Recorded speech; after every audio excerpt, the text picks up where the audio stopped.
Hi everyone, and welcome to the class. Thank you very much for joining us. First off, I'd just like to tell you that now you've pressed play, you shouldn't have to rewind the class or fast forward. All the breaks and the bits for you to try stuff are built into the class. So it may be that you're kind of quite fast at doing things. So if you are, feel free to have a little chat. So there is a comments box just underneath here. That's not always the easiest way to comment, and people are finding that actually the messenger box that we set up before the class is a bit easier. The other good thing about the messenger box is that you can also share your photos of what you're up to. So that's nice because it gives people a sense of, again, being together, and people can see what their classmates are doing and how they're getting on. And also the tutor can have a look as well. So the tutor is here, so do use them and ask them sort of any questions that you might have. So there's a bit in the film that you're not clear of or you're struggling with, do sort of put those questions to them, and they're there to do that. So it's an added bonus on, just an online tutorial. If you're a little bit slower and you like to take your time over things, then at the end of each doing session, which is marked by a clock, you will find that there's a buzzer that goes off. So please do come back and join us, because again, it's kind of trying to keep everyone together in the same class doing the same thing at the same time, roughly. Yeah, and if you then want to recap, or there's a bit that you've missed, the videos are going to stay online for the near to foreseeable future, so you can always go back and have a little look at those again, and also share them on with anyone that you think might enjoy it too. I think that's probably about it from me, so I will hand over to myself, which is a bit odd, or maybe to one of our guest tutors. All right, enjoy. Today I'm going to show you how to do, where's my paintbrush gone? How to do some basic watercolour, or get to grips with watercolour a little bit. So here we are. We have a piece of paper. Any old paper will kind of do, but if you've got watercolour paper, it will buckle less, so it will kind of look a bit more satisfactory when you have finished. We're using watercolour today, so as the clue sort of says in the name, you need water for watercolour, so it doesn't smell as bad as oils and things like that, so it's better for your chest and things if you're stuck in. Watercolour comes in different kind of paints, so you can get sort of really cheap ones, W.H. Smith's, and you can get ones from art shops which cost a little bit more, and they come in tubes, or they also come in a block like this. They're exactly the same paint, it's just that these are normally squirty, but these are probably quite old ones. So even if you find a tube with old watercolour paint in, you can always chop it open, and they're basically just the same as these kind of dried ones. I tend to use this kind of more because it's got all my colours there, and it's got my grubby palette at the top. So what I'm going to show you today is just kind of some freeform kind of painting. So rather than painting from a particular subject matter, today what we're going to do is we're just going to make some marks on the paper with the watercolours, and then we're going to have a little think about the kind of thing that they could be, and we're going to use the pen and maybe a little bit more paint to turn them into that. So we've got quite a big piece of paper, so I'm going to just put in some colours randomly. So you can see that watercolour is see-through, so you can still see the paper through, so you're putting quite a lot of water with your watercolours, and so we might just do something like that. I love this colour, it's yellow ochre, just sort of really zingy, it makes everything sort of come alive. So, and we might do a few of those over the paper, sort of blobs. It's a good thing you can do with kids as well, this, because they're just basically making lots of blobs on the paper. Put a bit of, I'll do a red one over here, a lot of red. If you do several, you're sort of bound to get one that you think, oh yeah, I can see something in that. You might do some different kinds of marks. So the brush has got its side and it's also got this tip at the end, so don't think that you have to use a tiny brush because you've got this going right to a tip here. So we'll do another one just to fill the page up. So if anyone is familiar with Rorschach ink block tests, where they sort of test how you're doing mentally by asking you to look into the pictures and see what you can see, that's basically what we're doing here. And we'll do another one up in that corner there for good measure. So for this, you don't need to you know, be an expert in painting or observational painting. You just need to sort of have a little bit of imagination. 10 minutes to paint some blobs. Ready, steady, blobs!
Sleep tonight in this old familiar room.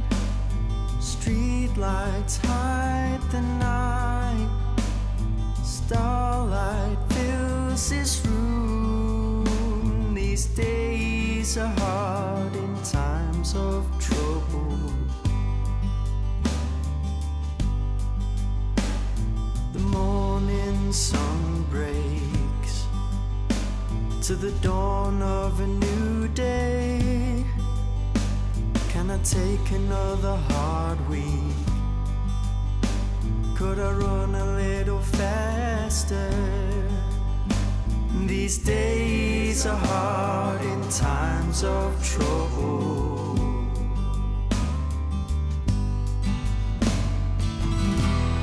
Sat watching satellites fall at your feet.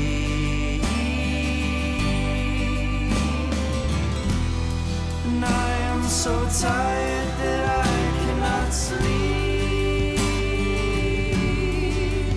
Would you stay with me?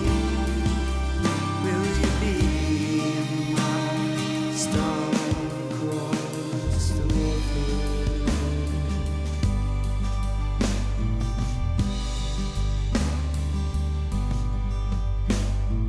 Cold wind sunset at the end of a long day. Could I push a little harder? Regrets won't last forever. These days are hard in times of trouble.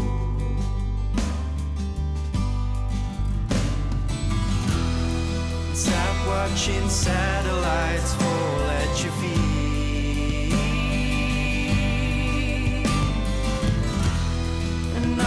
So tired that I cannot sleep.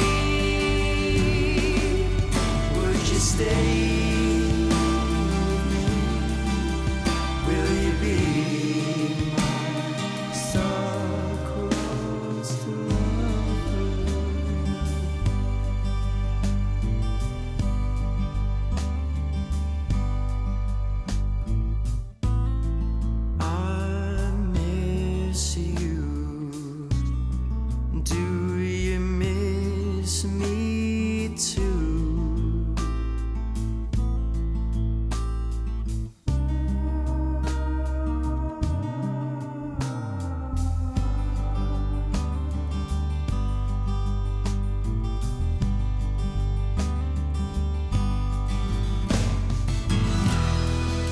like watching satellites fall at your feet.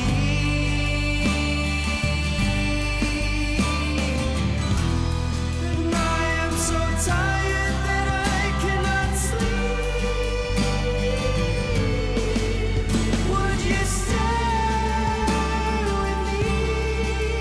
Will you be my star-crossed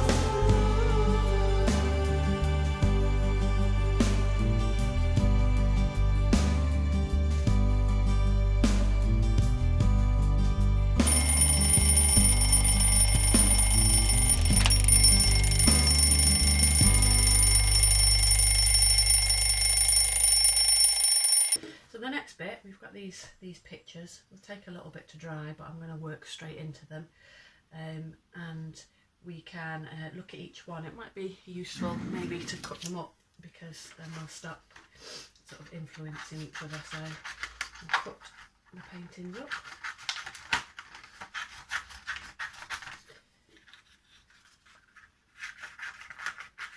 And we'll have a look at each one individually. So I'll take this one for now. So we're kind of looking at it and we're thinking, I wonder what that could be. So we've probably got some kind of tree kind of figures here. So we're going to use a pen. So these are water and fade proof pens. So with quite a thin nib on them I'm using. So we might decide, right, we're going to turn that into some kind of a tree, and this one too. My pen's not behaving very well today. Let me see if I've got another pen. Just a minute.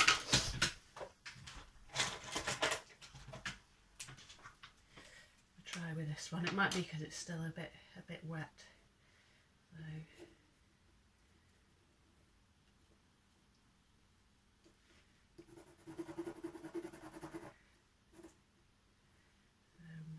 trees in the background here.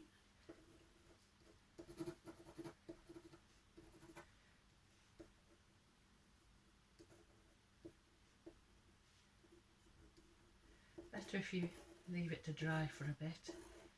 You can see you're starting to create by imagining, and you know you've got the ground here, and then we'll probably work back into it a little bit with some extra paint. So because we've got all these gaps here where there would be something, there would be ground or something, so we'll put a bit of. So the good thing about these paints is because they're permanent, when you go over the top of them, sorry, the pens, when you go over the top of them, you're not dragging off the pen afterwards. It's a little bit dark, so if you've gone in too dark, just get some water on it. We don't need to be too precious about staying in the lines. It's kind of the look we're kind of going for, is something a bit and put a little bit of yellow on there, because on this bit you see we've got this white bit, so we might as well put some yellow to sort of indicate some sun, and we'll put the same yellow over here. I think we'll probably hit here too. I might put a little bit of yellow in the sky as well. So one of the good things about the difficult things about art is knowing when to stop and when you think you're finished. So always good to have a little bit, put that to one side. You might want to sign it. I will sign it down here, your masterpiece. 5 minutes to turn your blobs into pictures.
So that is me for today.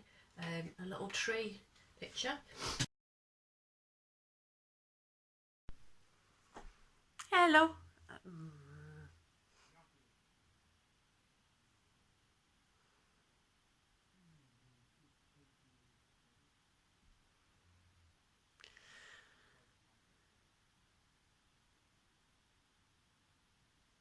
Hello again, and I hope you enjoyed the class.